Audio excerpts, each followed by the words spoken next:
I've been called anti-Indian, anti-Hindu, anti-national, you name it. The only description that, in a sense, hurts me up to a point is being called anti-national. We were going to construct a society that was going to be different. It was going to be a free society. It was going to be a society with the right values and so on.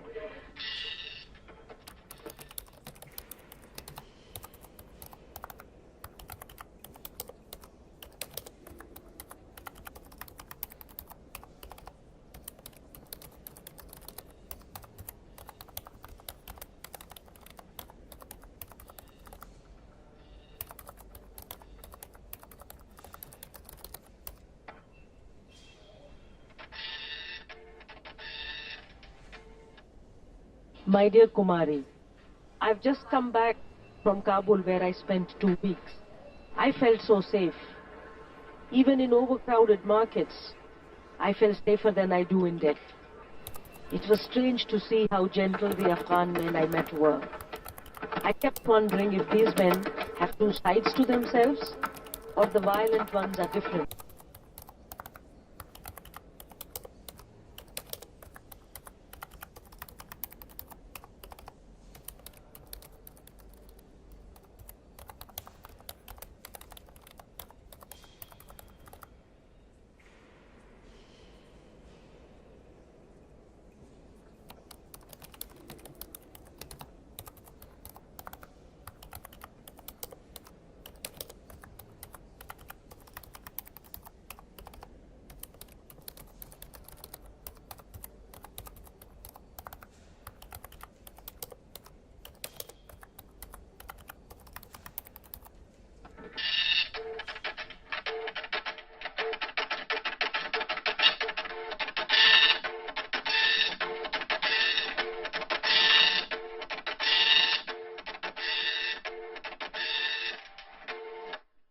Kumari Jayawardena is a leading public intellectual in Sri Lanka. She has very creatively combined scholarship, institution building, and social and political action. As a scholar, she has the distinction of being one of the pioneers in using Marxist social theory in historical and social analysis and interpretation. Her book, Feminism and Nationalism and the Third World, was one of the first initiatives to examine the political role of women in the non-Western world in a very systematic way. Her work has always been defined by certain normative goals, and social justice, equality, democracy, human rights, progressive cosmopolitanism has always been there in her work.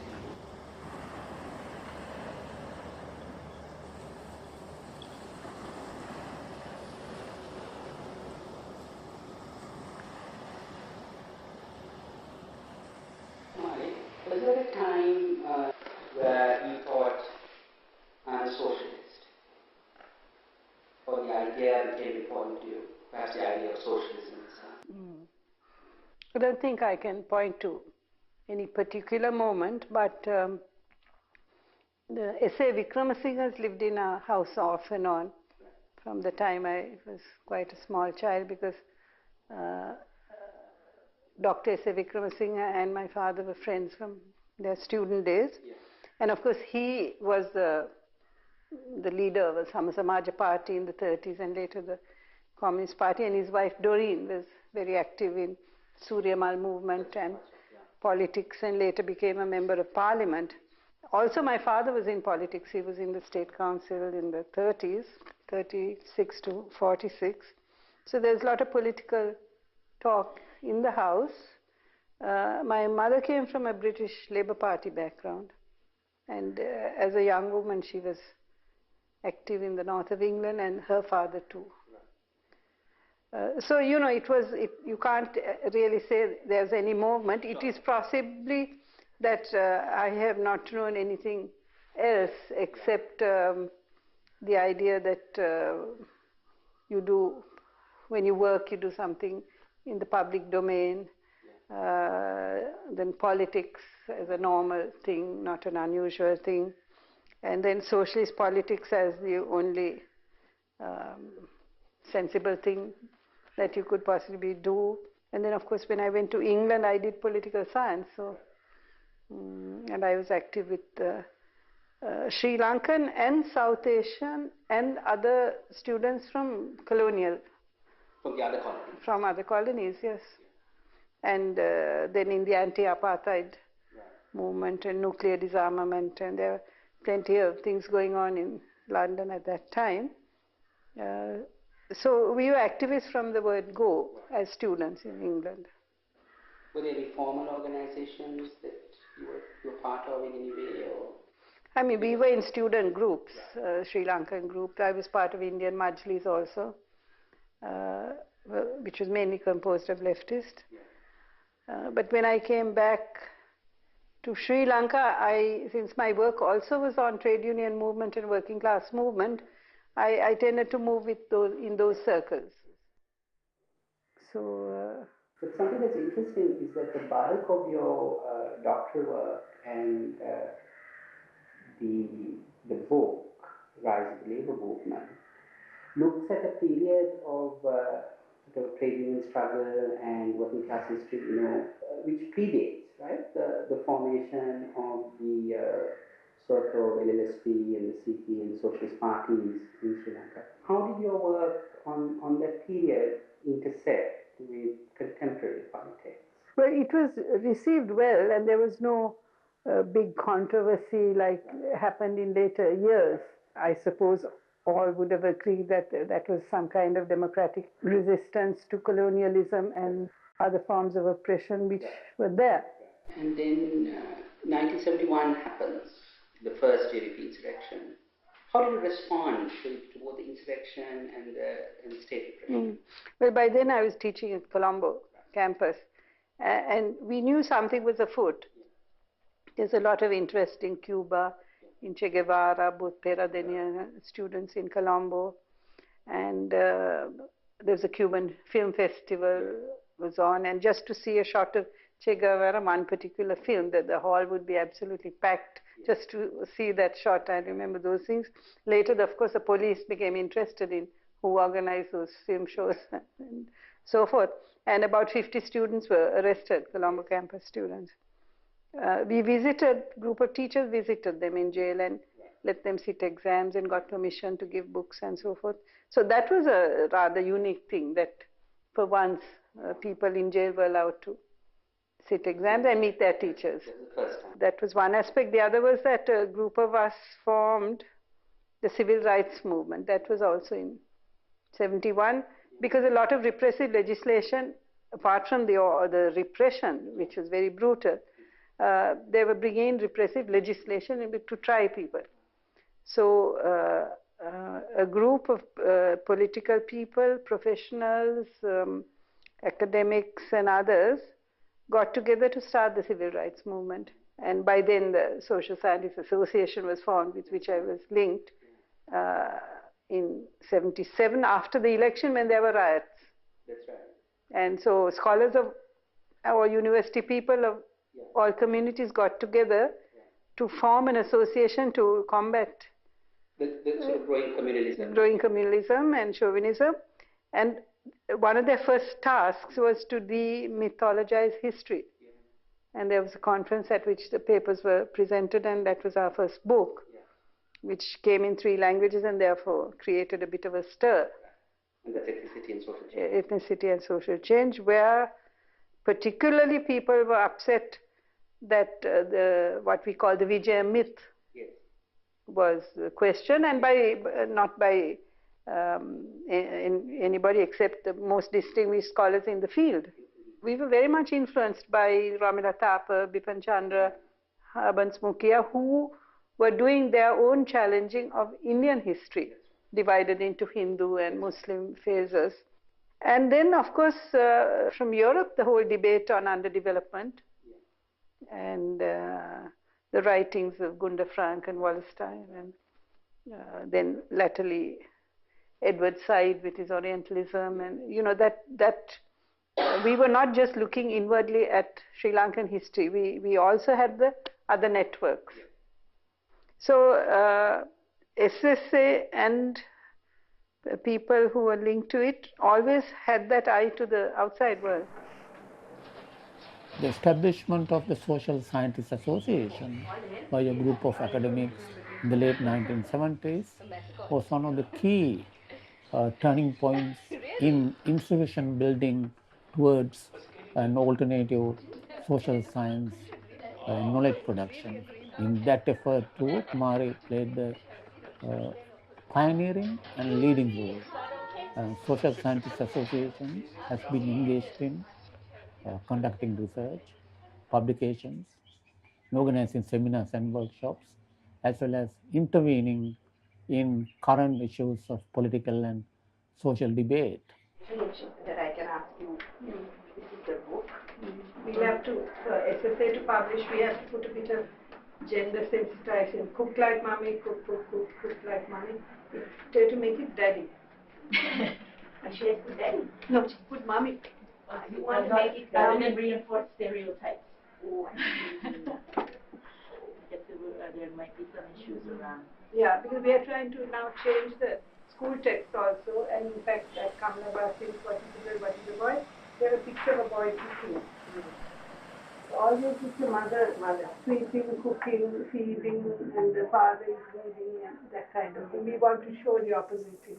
If she sees the kind of things we are doing, she'll know that whether this fits in or not. Kumari was helping, she was keeping rebel girls, treating them and hiding them. Not on the bed.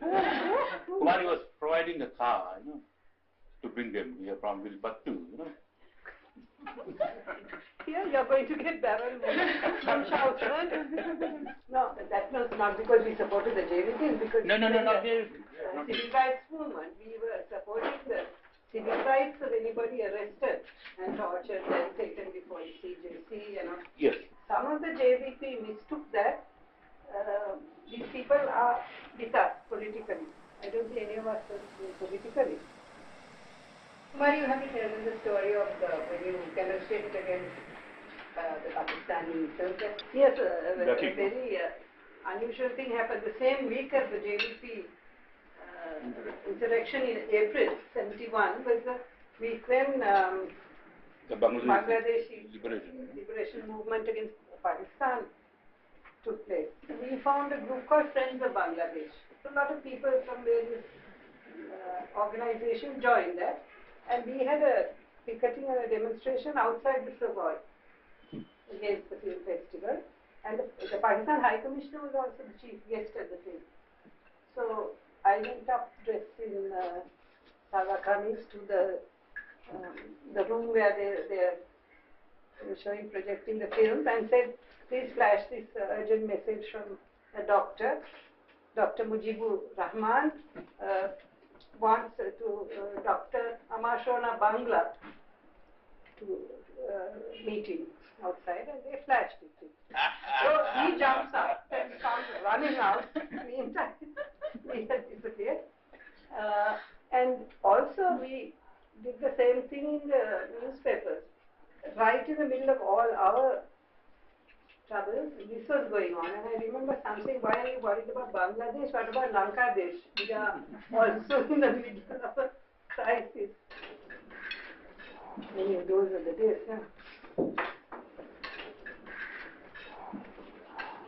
Looks like not much has changed, Yeah.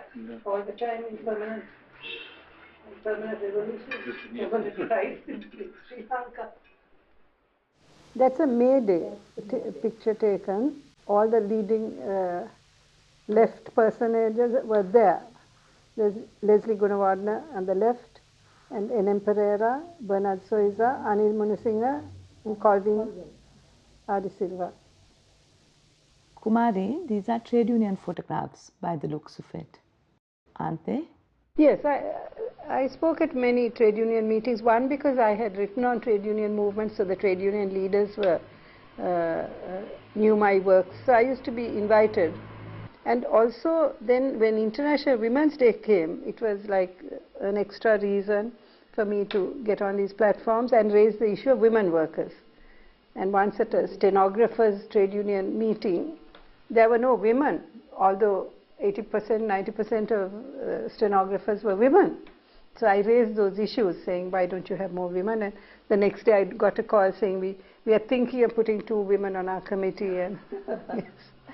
So I was able to combine these two movements by bringing the women's issue into the trade unions. Yes.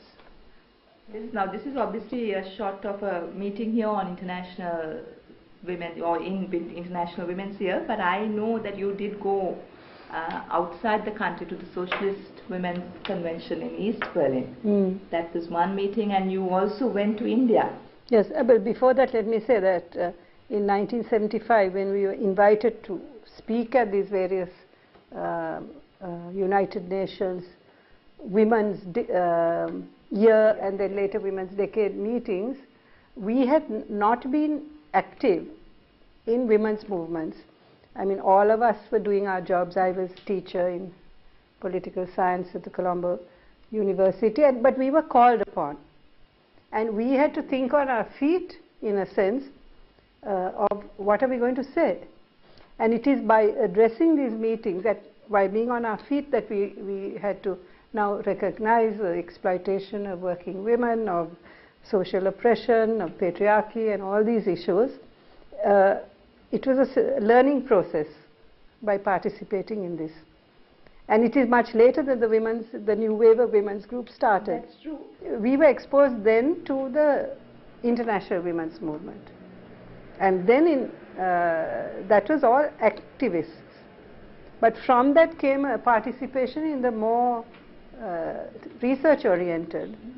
And by 78, Kate Young at the University of Sussex organized a conference where all the researchers on feminism and women's movement met. So this 75 year was important in that sense. It launched us into work of another type. Now, I had been planning a sabbatical in 76 to write on rise of the bourgeoisie in Sri Lanka and reply to Michael Roberts on that issue of whether it was a caste or class phenomenon. But then the women's movement took me over, in a sense, and by the time I went to Holland to do this teaching at The Hague on women and development, I just forgot the bourgeoisie and I started writing on feminism and nationalism. Kumari's contribution to the women's movement is extremely crucial, very, very important, because she comes to it from a labor interest. She starts off with talking of women's liberation, women's emancipation. She goes on to talk of a socialist feminism and feminism. So she introduces all of that into the movement. She, in fact, I would say she's like the spark that sets it off. For example, the first pamphlet on women's liberation gets written by her, gets distributed on May Day in 1975. She goes to the Socialist Women's Convention. She does something on women's representation in the media called Kanta Handa as a pamphlet first, and goes on then to start the first feminist women's, or the magazine for women's liberation, I think that's how they call it. They do Kanta Handa in Sinhala in 1976, 77, I think, and a year later or so they do Kanta Handa in English and in Tamil. And then comes the 1980s strike, since Kumari gets involved. I come into women's activism about that time, 1980-81, with the Polytech strike, and I remember Kumari being very helpful to us through that strike, and when we started something called the Women's Action Committee, which was a grouping of women's organizations that came to support the strike and stayed together through many actions. Women's actions. Kumari was always there in the background. At the time of elections, always Kumari will say, look, what are we doing? Let's make our demands to political parties. And in 1994, through the SSA, they wrote, of course, she got women's groups together, and that was a collective effort. She wrote the Women's Manifesto for elections. But her work around women's issues and elections and political representation comes from way before. So that's work she's firmly put on the table. And whenever there's work around women's studies and there's lecturing to do, she does lecture. She does lecture today at the University of Colombo in its women's studies program, and as well with the program at the Women's Education and Research Center in Sinhala. And the Sinhala women, the Sinhala-speaking women who follow the course said to me one day that Kumari's lectures were the best, the most interesting. So she's still doing cutting-edge work, and that's very important.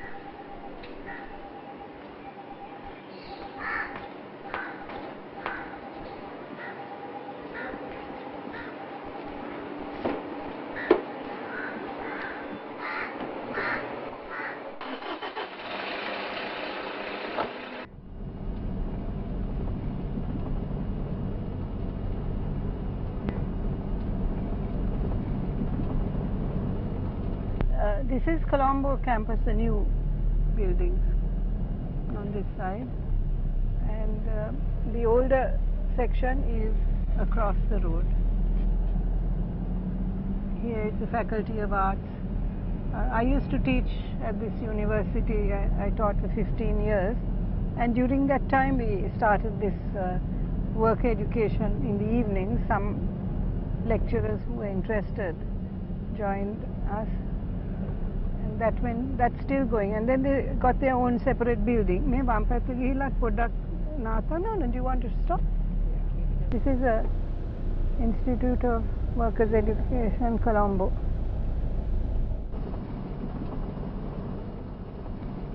As an institution builder, Kumari contributed to building up actually two important institutions. The first is the Institute of Workers' Education at the University of Colombo, which was set up I think in 1972 after the 1971 insurgency.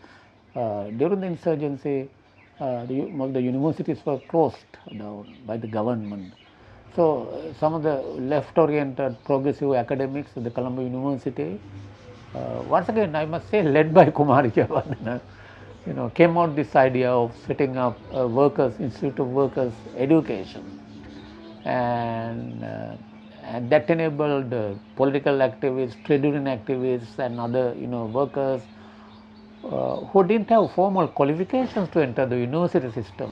First come to the university, to this institute to get this basic diploma, and the diploma certificate would enable them to study up to getting a BA degree.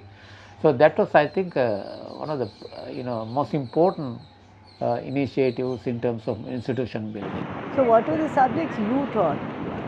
I taught the history of the trade union movement, because that had been the subject of my thesis, and then that prompted me to do small books on workers' history, which was intended for them, with illustrations and poems and kavi and all that from the workers' movement itself. And what was it like really teaching these full-time workers? Did they have questions about your course? Did they challenge your notions? Oh yes, they were much more participatory than normal students. That was something we realized. A lot of them were very mature people who had histories of trade union activity. It was a learning experience for us too. I always see you as being close to the sea, but did you actually grow up near the sea, or? We lived in Colombo, in Kolupitia, house near the sea, and I've always been attracted to and hoped that I would, always be near the sea, and that's why even later in life I have tried to have places near the sea where to read or study or write or anything like that. But strangely enough, my father also was born in a house in Randabe, which is on the beach almost. And my mother comes from the north of England. They were also on a beach near this. So, yes, it's been in the family in a sense. And we were all swimmers also, not that we are champion swimmers, but we all swam. And not frightened of the sea. I mean, the sea was never the enemy, it was always a friend. And my father used to swim, he was quite a strong swimmer. He was an orphan, and supported by his uncles. Anyway, he finally found his way to England. He was a student there. So he met my mother in England. She was an English Buddhist, and she came to London and used to visit the Buddhist mission there. Yeah, my father and Dr. S. Vikramasinghe and many others were around. And then they came to Sri Lanka, married and came to Sri Lanka in the mid-30s. Your father was not a conventional politician. He brought up some very unusual issues, didn't he? Yes, he was known as a maverick. He was not in any party. Actually, there was not many parties at the time, so most of the people in the State Council were independents. For some reason or other, I'm not sure why, in 1937, just as he had entered the State Council, he brought a motion to make the giving or taking of dowry illegal. And a lot of mudslinging happened as to who took dowries and who didn't among the State Councillors. He made quite a much bigger sensation during the war years, 1942, when there were a lot of troops around Sri Lanka, of decriminalizing prostitution. And then there was a huge uproar. So he dropped that too, saying everybody tells me there is no problem, so I withdraw. So those were both slightly sensational. So then he got a reputation of being a person who would bring up these kind of issues, like death penalty. He once proposed abolition of death penalty, and he didn't mind going against the grain. That element of slight fearlessness on many issues was a good example, certainly for me, that if you believe in something, take up the issue, and don't worry if you become popular or unpopular, it doesn't matter.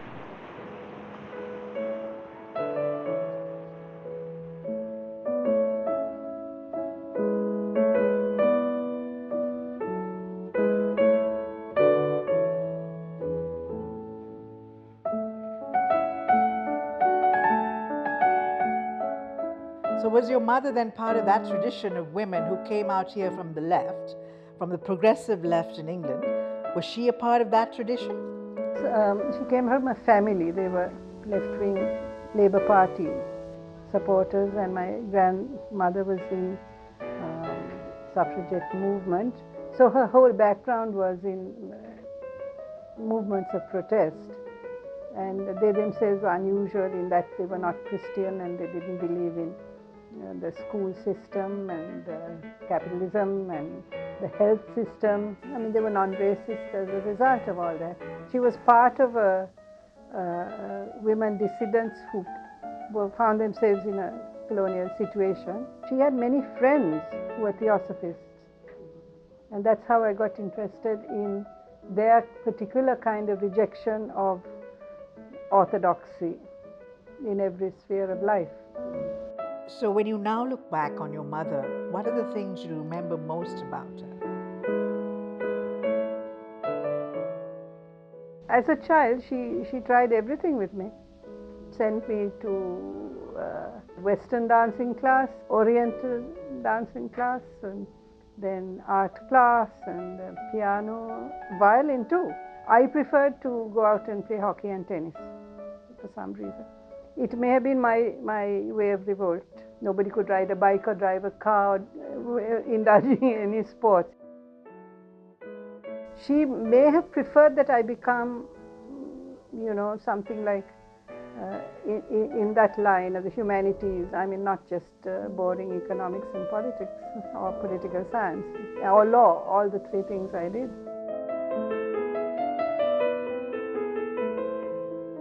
This is Lal. This is a picture of Lal and me. We had a very quiet wedding at home, only with a register. We didn't have any religious stuff, but we did the obligatory photograph. This is my mother with my son, aged about 6 months, in Colombo. While being highly political and concerned with social change and so forth. She had another side to her, which was appreciation of the arts, and she was friend of the 43 group. She took piano lessons in her old age from Lionel Went, who was giving like the master lessons to a few pupils. She valued that very highly.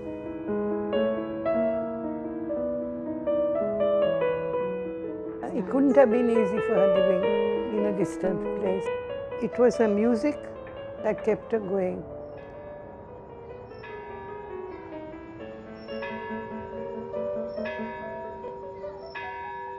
Romila, to all of us who know you and Kumari, it seems as though you've known each other forever, but at least, let's say, half a century. Oh, yes. But how did you meet? We met in London. Uh-huh. So there was, I went out in 1953 as a student, and I was at the School of Oriental and African Studies doing Indian history. Kumari was at the London School of Economics, and we were undergraduates together. So where did your interests really coincide? I mean, in what kind of way? Let's say if you went to the theatre or if you went to see films. I mean, was there something that you... Very much so. I think there were three areas in which we shared a great deal.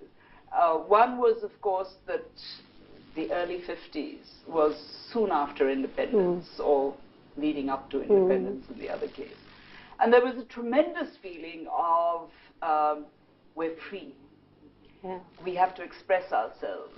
We don't have to follow the structures that colonialism has laid down for us. So there was that tremendous sense of liberation.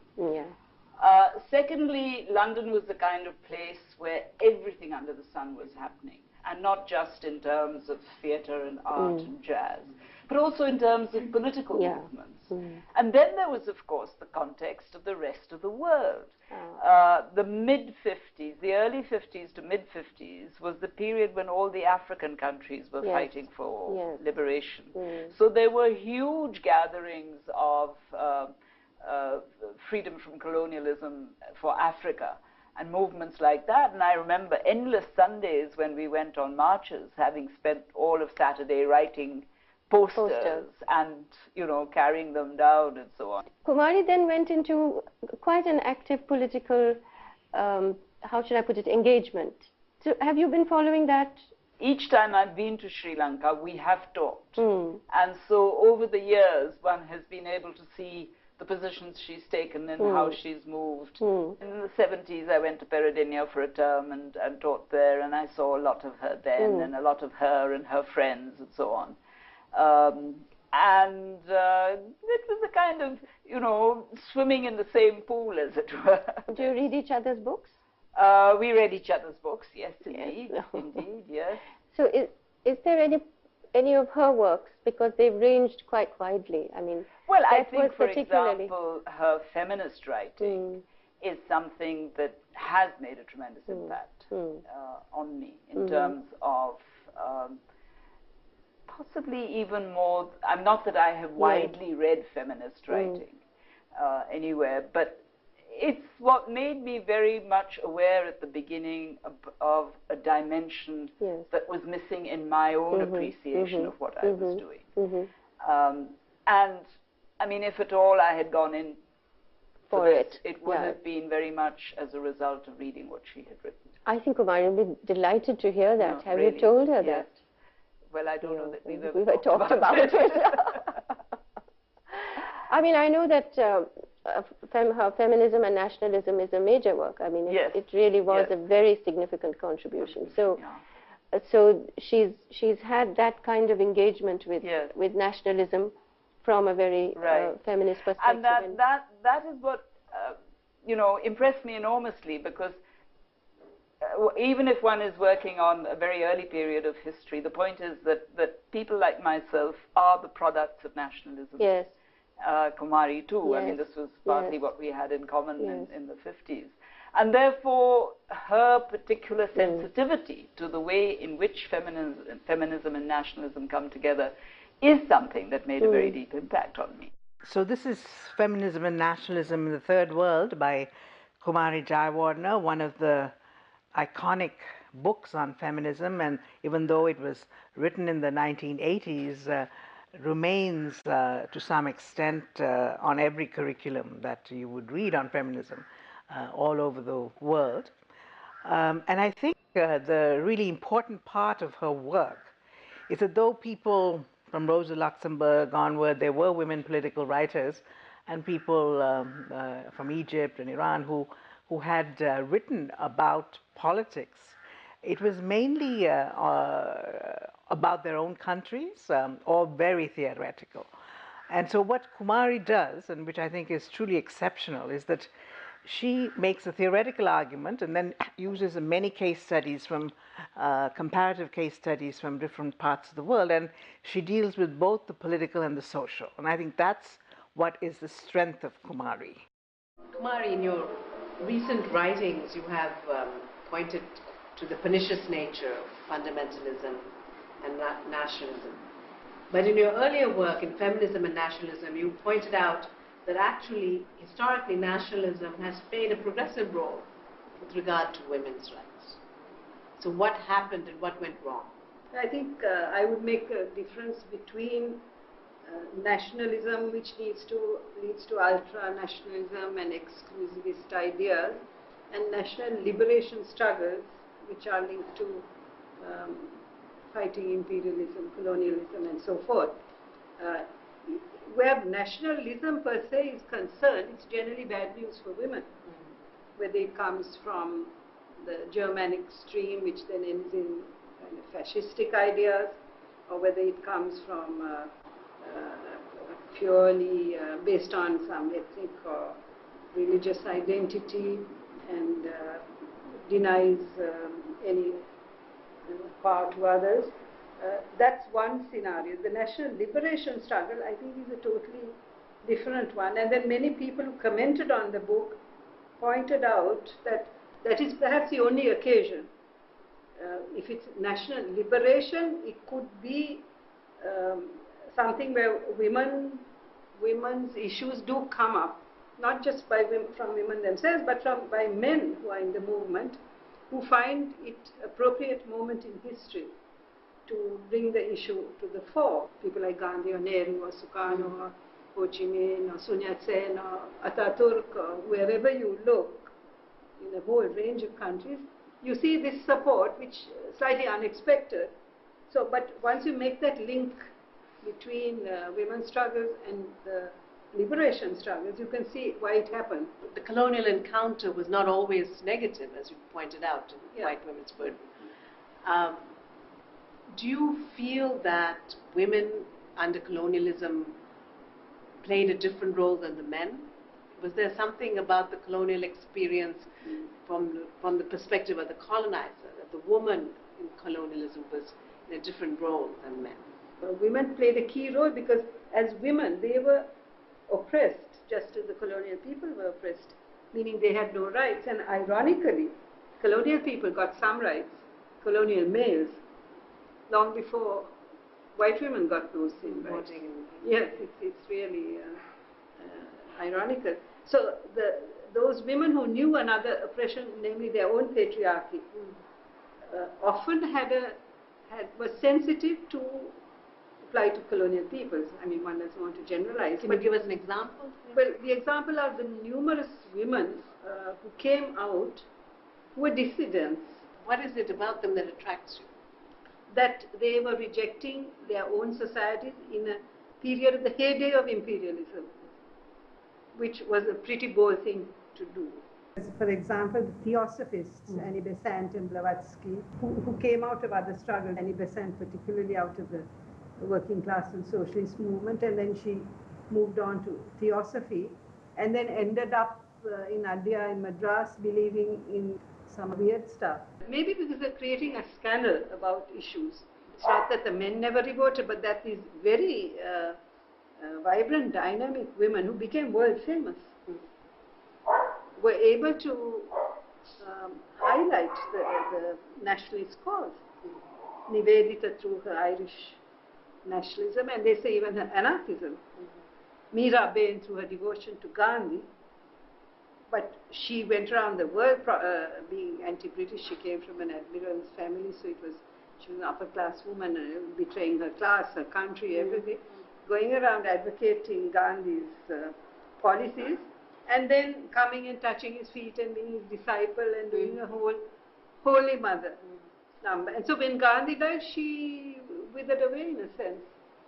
Those were not one issue women, but one man women who were devoted disciples, Mother of Pondicherry as well. But it is mainly the socialist women who I would think made the real leap. Because not only they didn't care about their patriarchal cultures, their Christianity or their colonialism of their own countries, but they also didn't care about the bourgeoisie of the country they came to, which was another huge leap forward.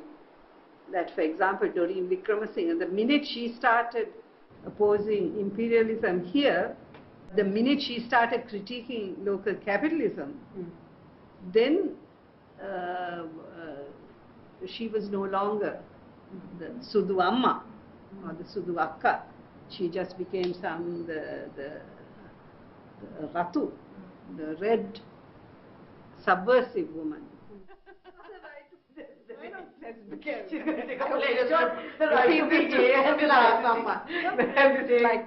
Someone will ask.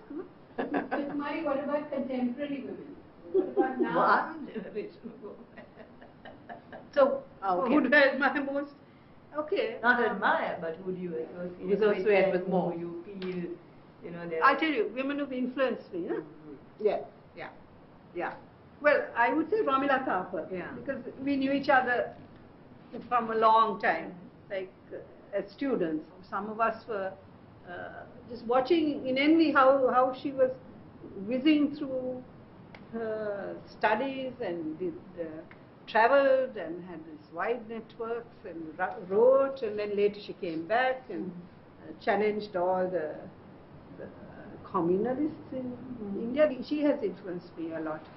The other is Anil De Silva, who lived in India. Anil is the one who, when we were young, brought us to the sense of not only the wonder that was India, the politics that is India, why we should be traveling and learning and appreciating India, which is not common in Sri Lanka, incidentally. India, you know, people don't even travel very much there.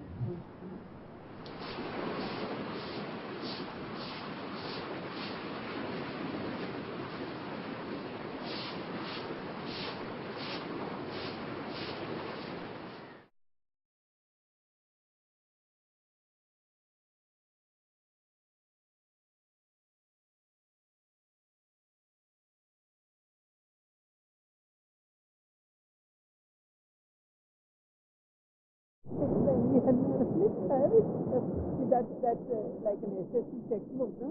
Great expectation. So maybe that's fine. Kumari, you were the one who first encouraged and inspired me to look at the life and the work of Anil De Silva. What was it about her that interested you and excited you and thought it was worth looking at in depth for women's writing and women's histories? What was it about her? Well, she was a multifaceted personality. When a friend of mine, Surya, and I, just passed our A-levels and we were in France doing a course in Civilisation Française, we called on her. She was married to a French man who was in the French Communist Party, and then she introduced us not only to French politics, she took us to May Day processions and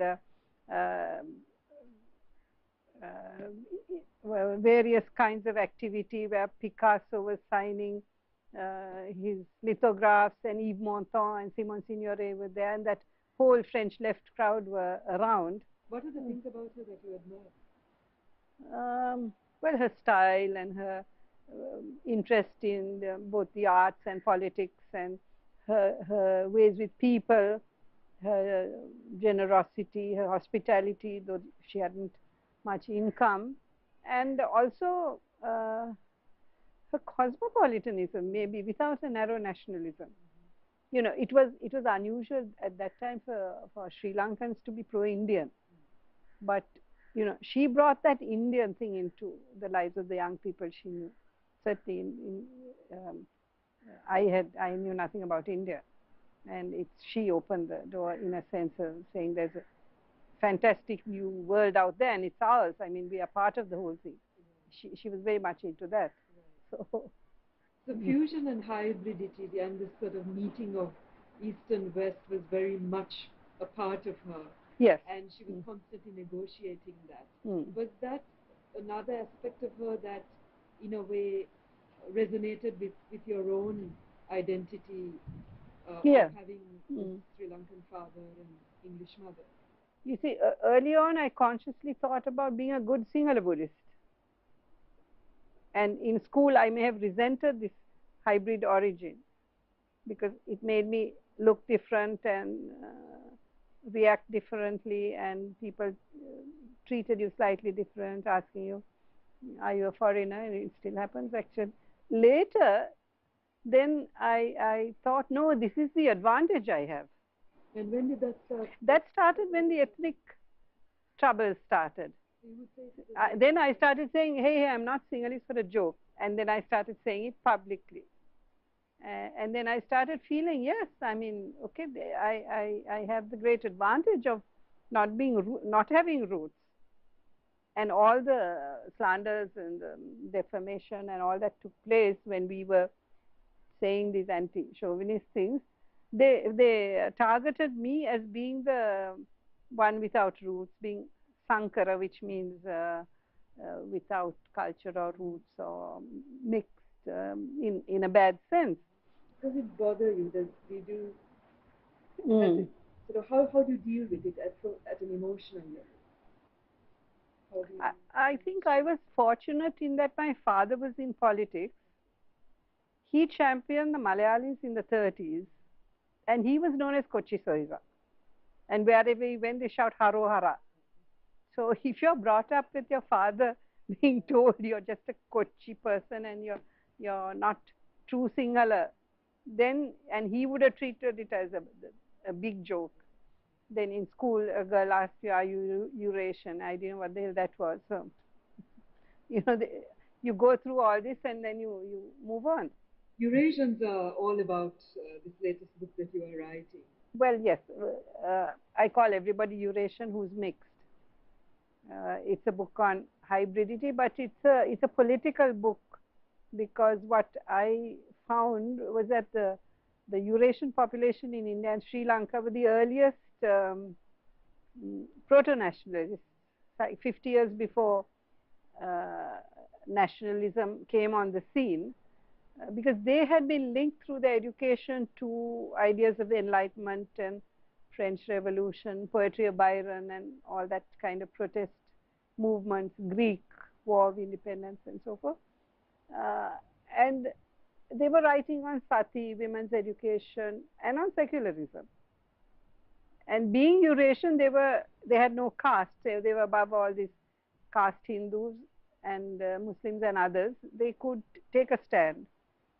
And I think that was to their advantage that they had no caste. So I've just been probing that, and also the fact of purity pollution in mixed communities and their own caste system. They may not have the local caste system, but they have a gradation and hierarchy. So all that stuff about pure this, that, or the other is challenged in this book. And also, why do people have this attitude towards the mixed person? In terms of, I mean, for a long time. It's not that it was there earlier, people were prejudiced, ignorant. Even today, the idea of mixture as being something which prevents you reproducing the nation correctly. They found that a lot of the young Buddhist men going to England were marrying English women, Kularatna, Malla Sekara, S.A. Vikramasinghe, my father, Dr. H.O. Gunawardena, a lot of doctors, all from Buddhist families. And then there's a public meeting at the town hall, Mishra Vivahavartu Viruddha Piyadasa Sirisena. Piyadasa Sirisena. And saying, who will marry Buddhist educated women if all our educated young men go and marry foreigners? So it did enter the public domain that mixed marriage is a bad thing, because soon the children will, it's the mother who brings up the children, so they won't have their pure culture and religion, and all that will go out of the window. And then again in the 30s, they said Hitler had the right idea. There were bits in papers saying the German law against mixed marriage of Jew and Aryan, they banned it. And our papers reflected that, saying that's a good idea. So we've had quite a history of opposing hybridity. Kumari's major publication, Nobody's to Somebody's, is a unique work. It's an also daring work in the sense that she probed the history, the origins, and the development of the Sinhalese elite, the Sinhalese bourgeoisie. As the title of the book suggests, that the Sri Lanka's 20th century elite, most of them actually started their lives as small-time businessmen or traders in the mid-19th century, when the plantation colonial economy began to be established. With the opening up of the space for rapid capital accumulation, many of those small-time businessmen, small traders, small contractors began to accumulate capital within a comparatively short period of time. And they invested that money with a great deal of cunning as well as intelligence, and became very rich, businessmen, within a matter of 1 or 2 decades. The second point is also, we had the early 20th century, the temperance movement as a part of a Sinhalese nationalist awakening and so-called nationalist revival. Her research very clearly indicates that those who were active in the temperance movement actually are children of the first or second generation of Sri Lankan capitalists. They accumulated their money, earned their money through arak renting. There's a very interesting historical irony. And thirdly, I think this is a point that I think no review of that book has really highlighted, but I like to highlight it. That book, Nobody to Somebody, is almost like a detective story. It's a detective story of the rise and spread of the Sinhalese capitalist class. So that's the, I think, the magic of that book. It's all historical interpretation, reconstruction of the social history of modern Sri Lanka and transformation of colonial Sri Lankan society through painstaking, historical detective work. Rommel, I want to ask you about one thing which is quite curious but also very interesting, and that's your and Kumari's common experience now, you in India and she in Sri Lanka, of being embattled, of being attacked. And there is a feeling that Kumari is baited because she's not quite Sri Lankan. But that can't possibly apply to you. So what is it? I mean, what is this business of the authentic voice for a people, a country, a point of view, a history? Well, I think the authentic voice is constructed. And I think that people are baited, not necessarily because they fall into a slot easily, but you can invent the reasons for baiting a person. Now, in Kumari's case, yes, she is, as they say, of mixed parentage. They can't say that about me, but they still insist that I am Indian because I wear a sari, but in fact I am completely Western in my attitudes. So I'm baited on that score. I mean, one of these characters in this petition described me as a potato, she's brown outside, but and she's white inside. God. That kind of thing. So that is an invention, that you wish to attack somebody and you invent this identity or description of that person. Basically what is being said is that what you are writing and what you are questioning and what you are constructing of the history is anti-national. And it's nationalism as defined by Buddhist Sinhala nationalism in Kumari's case, as by Hindutva nationalism in my case. So the issue really is not so much that of are you pure in blood and genes and so on, but are you writing the kind of things do you conform? That we, you know, that you conform or you don't, or that we accept. Now, if you're not doing that, if you're questioning, then automatically you will be called anti-national. The easiest way to snub you and to belittle your efforts is to say you're being anti-national. That fits into their agenda very well. So it's the same thing with her, it's the same thing with me. The question then really is, it's a question that people ask, it's a question I've asked myself. How does one preserve oneself in a situation like this? It would be very easy to say, oh my God, I'm being abused all the time, therefore I'll just shut up. Or I'll write neutral things. But what makes one say, no, I will not do any of that. I will continue to believe in what I think is what I am intended to do in terms of the kind of writing I'm doing, the kind of analysis I'm doing, and so on, is first of all a commitment to that analysis. But more than that, it is the commitment that you have to your society.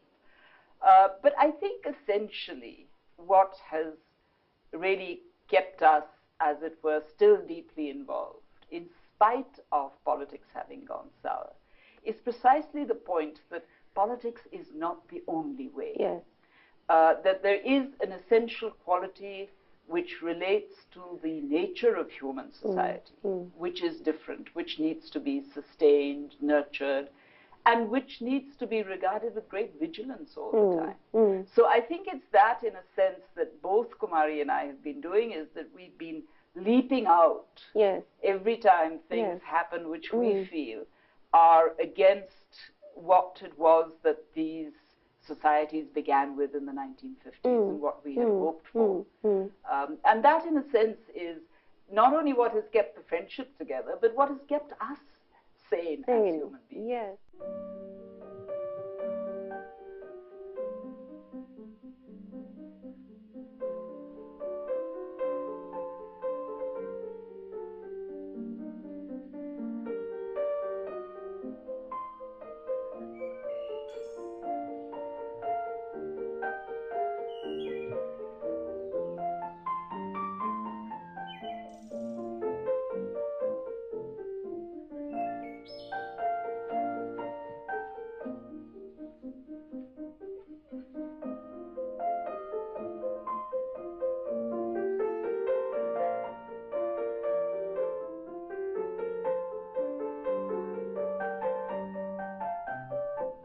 What I find amazing about her is the way she localizes the issues. I remember when we invited her to Chandra's place, she drove past the Theosophical Society and she comes into our workshop and she begins that we are sitting here at this historical place, half a kilometer away is this Theosophical Society. Do you women know about any dissent? You know, bringing history into us. So she literally smells what is around, and that is what attracted these young, not yet feminists, but Kumari put us on the path of this integrative feminism, if you like, which had to do with class struggles, which had to do with caste struggles, which had to do with feminist struggles and nationalist struggles, etc., etc.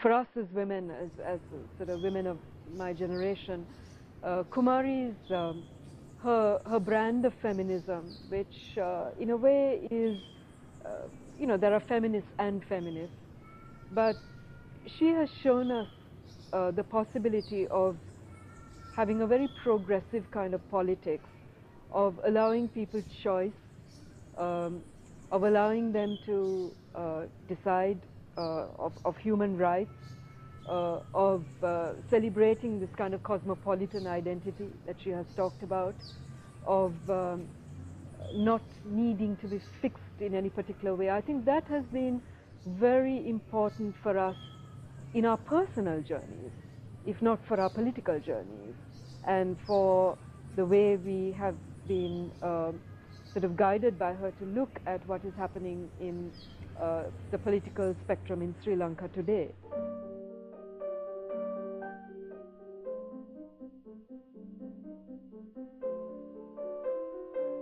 As you know, Kumari is part of the gender subcommittee set up to advise the peace process. Her stature, her maturity, the way she dealt with the talks, the way she contextualized it, for her it was a very significant, historically significant event, and the fact that she put that down first before she started speaking, and also foregrounded the discussions with all the work that has been happening in the South,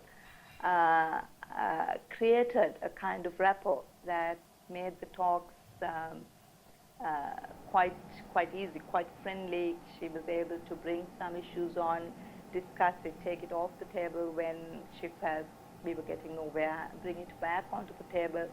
And I think that was appreciated. It was appreciated certainly by the LTT women. It was appreciated by us, the rest of the delegates on the team. And for me, I can't see us trying to do this work without her.